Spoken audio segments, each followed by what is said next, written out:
Sudah hampir 1 bulan lebih, kawat berduri ini berdiri kokoh di kawasan Medan Merdeka Barat, Jakarta Pusat, setiap kali aksi demonstrasi terkait dengan penolakan Undang-Undang Cipta Kerja berlangsung.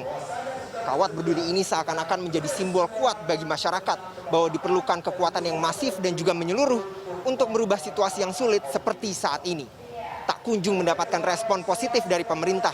Ide pembangkangan sipil pun dinilai menjadi logis untuk dilakukan untuk menegur pemerintah bahwa ada situasi kritis yang perlu diperhatikan seperti saat ini.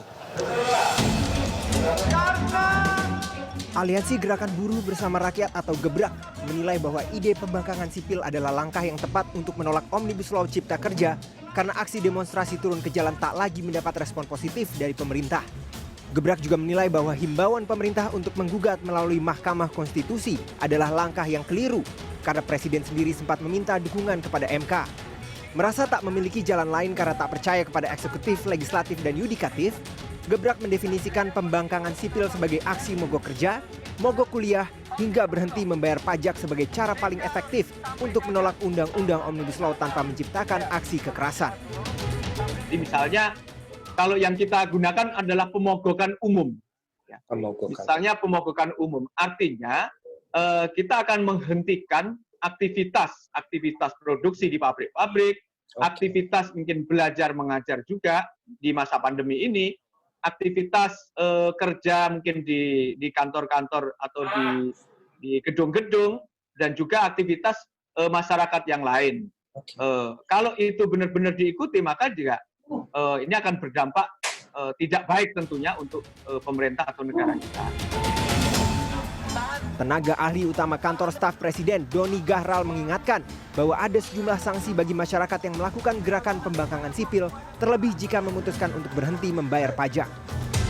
Dan saya pikir ini bukan momen untuk melakukan pembangkangan sipil karena kepentingannya masih belum bisa menggait berbagai kepentingan lain untuk menjadi satu gerakan yang masif. Dan ingat, pembangkangan sipil itu ya contohnya adalah misalnya tidak membayar pajak, ya, tidak menaati aturan-aturan dibuat pemerintah. Ya, kalau tidak ada solidaritas yang luas, maka itu pidana, gitu. Ya, kalau pidana maka akan diproses secara hukum. Orang tidak bayar pajak ya ada pidananya. Orang tidak mematuhi aturan ya ada pidananya, begitu. Dibacakan doa oleh Kiai. Sosiolog Hari Nugroho menyebutkan bahwa gerakan pembangkangan sipil merupakan aksi non-violence yang memiliki pesan moral kuat khususnya dalam penolakan Omnibus Law. Meski pemerintah telah menyebutkan terdapat sejumlah sanksi pidana, ia menilai bukan tak mungkin gerakan ini akan menjadi gerakan yang masif dan efektif, namun konsolidasi antar kelompok buruh yang sama-sama menolak Omnibus Law harus memiliki kesepakatan untuk bergerak bersama. Tapi juga bukan tidak mungkin bahwa gerakan seperti ini itu punya efek yang tidak kecil dalam jangka waktu yang agak panjang misalnya. Pertama yang pasti adalah sebetulnya pembangkangan sipil itu kan sebetulnya juga selain tekanan secara masif gitu ya, tapi juga dia sebetulnya mempunyai makna simbolik gitu.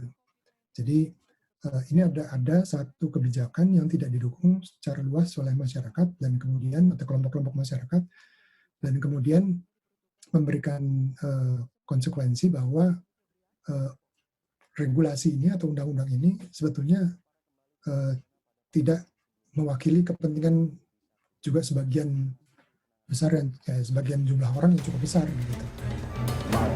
Sementara itu, dua kelompok buruh dari KSPI dan KSPSI saat ini masih memilih untuk menggugat ke MK.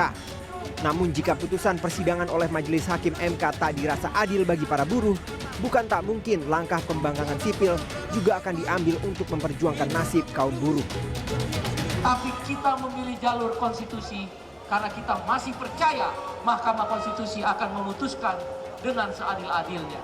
Tapi bila rasa keadilan itu tercederai, rasa keadilan itu terampas oleh kekuasaan dan pemilik modal, maka tak ada pilihan lain. Rapihkan sapmu, luruskan pandanganmu, teguhkan hatimu. Hanya satu kata, apa? Lawan! Apa? Lawan! Ausirion Dholu, Urip Handoyo, Jakarta.